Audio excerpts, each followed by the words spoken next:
Halo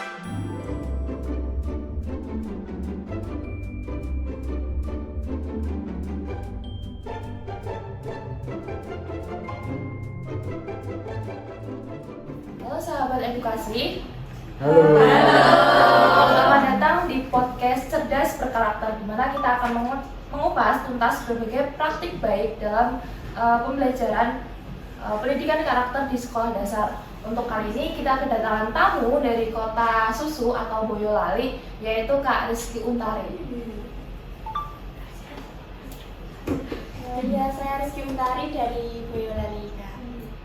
Baik, untuk Kak Rizky Untari, saat ini kesibukannya apa sih? Saat ini saya sedang baru melaksanakan magang atau PPL di SD Bonilan 2, Kak. Dan juga ada kesibukan lain, yaitu ya masih sebagai mahasiswa masih banyak dengan tugas-tugas dan juga kesibukan lain di rumah juga. Baik Kak, untuk episode kali ini kita akan membahas terkait praktik baik pendidikan karakter yang ada di sekolah dasar. Untuk sekarang PPL di mana? Saat ini saya PPL-nya di SD Bonilan 2 di area Kartasura Sukoharjo, dekat kampus UMS. Dekat kampus UMS. Untuk sampai situ biasanya Kak Rizky ngekos atau kalau saat ini saya masih melaju dari Boyolali langsung ke Sukoharjo sendiri. Oke, masuk ya Kak. Kira-kira praktik baik apa sih terkait pendidikan karakter yang ada di SD Gonilan 2 ini? Kalau SD Gonilan 2 sendiri kan masih statusnya masih negeri, jadi masih mengikuti peraturan dari pemerintah, Kak. Dan saat ini SD Gonilan 2 itu sudah menerapkan kurikulum merdeka, tapi ada 2 kelas, yaitu di kelas 3 dan kelas 6 itu masih menggunakan kurikulum 13. Jadi kalau untuk karakter sendiri ada beberapa karakter yang dikembangkan berdasarkan kurikulum merdeka sendiri, ya. Ada berkebinekaan global, kemudian beriman, berakhlak mulia, dan juga bergotong royong, mandiri, dan juga bernalar kritis. Baik, yang pertama kita akan simak terlebih dahulu terkait pendidikan karakter untuk beriman. Kira-kira praktik baik yang ada di SD Gonilan itu seperti apa, Kak? Nah, untuk beriman dan bertakwa sendiri, karena SD Gonilan itu termasuk SD yang beragam, ya Kak, agamanya juga beragam. Namun mayoritas masih beragama Islam, jadi tidak setiap hari, namun beberapa kali dalam satu minggu itu giliran setiap hari pasti ada yang pembiasaan sholat duha dan juga sholat zuhur berjamaah. Misalkan kalau hari ini nanti kelas 1 dan 2 sholat duha berjamaah, untuk hari esoknya itu biasanya kelas 3, 4, dan seterusnya. Jadi berdiri, Kak. Karena kalau langsung seluruh kelas dijadikan satu itu ada kendala keterbatasan lokasi juga, Kak. Karena kurang lokasi yang tidak terlalu luas. Baik, kira-kira program atau kegiatan apa sih yang hanya ada di SD Gonilan gitu? Kalau yang paling terkenal di kalangan masyarakat itu salah satunya Jumat Berkah, Kak.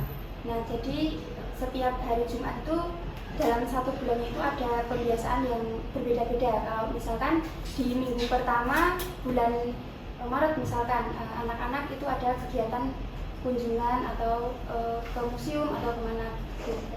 Terus kalau biasanya di minggu terakhir di bulan-bulan setiap bulannya itu ada pembagian nasi gratis. Nah, nanti kalau Kak Rosa lewat bisa setiap hari Jumat di minggu terakhir itu anak-anak biasanya berdiri di pinggir jalan. Nah, itu mereka sudah membawa nasi bungkus, ya Kak, biasanya sudah dibawakan sama orang tuanya.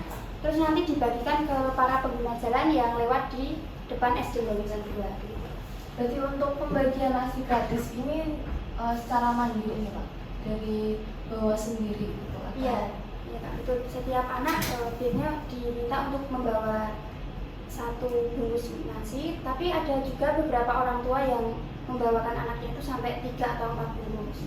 Nah, tapi ini juga jadi kadang-kadang jadi problem juga, Kak, karena nasi ini kan sebenarnya esensinya untuk membangun karakter anak, untuk menanamkan nilai kepedulian, empati, dan simpati untuk anak, itu poin pentingnya. Nah, tapi ada problemnya, yaitu orang tua itu malah seperti ada ada persaingan antar wali murid gitu kan. Misalkan kalau ada satu anak yang membawa nasi bungkus, misalkan isinya katakan opor ayam, nah yang satunya membawa nasi uduk gitu. Nah ini nanti wali muridnya terkesan bersaing, oh ini anakku bawa ini loh, anakku bawa ini gitu kan. Jadi padahal kan sebenarnya esensinya itu untuk membangun karakter anak sendiri, bukan dari isi bungkusannya itu ya. Baik. Kemudian untuk praktik unggul yang lain kira-kira apa? Selain ada kebiasaan Jumat Berkah, juga ada beberapa ekstrakurikuler, antara lain ada tahfiz, kemudian kalau yang paling unggul itu rebana, paling banyak diminati.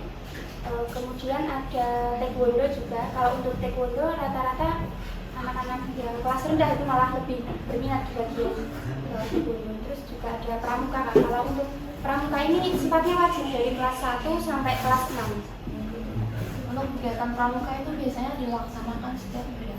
Nah, untuk pramuka sendiri itu setiap hari Jumat. Nah, kalau khusus untuk ekstra itu sendiri, setiap ekstra punya guru dari luar, jadi tidak guru intra dari sekolah. Pramuka nanti setiap hari Jumat itu dibagi dari jam 9 pagi itu untuk kelas 1. Nah, kalau mungkin di SD lain, pramuka ini untuk anak-anak kelas tinggi. Nah, kalau di SD Norilan 2 ini kelas 1 sampai kelas 6 itu semuanya ikut pramuka. Tapi kalau untuk kelas rendah biasanya hanya sekedar teori dulu Kak. Misalkan pramuka itu apa, terus kalau kemarin itu terakhir materi untuk kelas 1 cara menanggulangi bencana Kak, kayak banjir, tanah longsor, dan lain sebagainya. Kemudian untuk kelas-kelas tinggi itu lebih ke prakteknya. Misalkan kalau di pramuka itu ada materi tentang sipul, tali temali, dan juga cara mendirikan kayak tenda gitu. Baik, berarti untuk kegiatan pramuka sendiri ini masuk di dalam kegiatan pembelajaran juga untuk kelas rendahnya? Iya, kelas rendah juga ikut pramuka, tapi tidak masuk dalam pembelajarannya, tapi di luar ekstrakurikuler maksudnya. Tapi di hari Jumat itu? Iya, di hari Jumat itu kelas 1 jam 9. Pramukanya hanya 1 jam untuk setiap kelas. Jadi nanti yang paling akhir itu kelas 5-6 itu selesainya kurang lebih jam 12. Kira-kira dari praktik-praktik baik pendidikan karakter tersebut, apakah sudah memerdekakan peserta didik?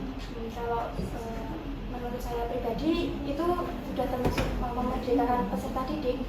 Tapi ya kalau ada kendala-kendala dan juga hambatan itu termasuk dinamika dari upaya untuk memerdekakan peserta didik itu sendiri. Karena pastinya setiap proses itu ada kendala dan selalu diupayakan solusi terbaik meskipun tetap ada ya kurang sempurna seperti itu Kak. Baik, terakhir menarik sekali ini diskusi kali ini. Terakhir barangkali Kak Rizky ada closing statement-nya?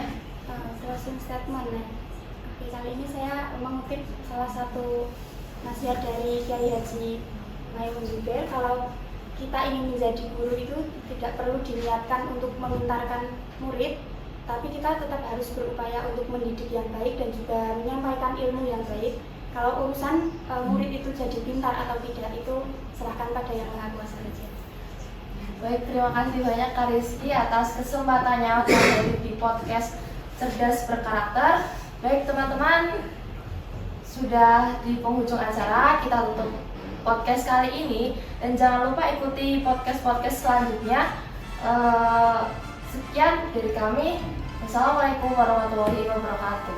Waalaikumsalam warahmatullahi wabarakatuh.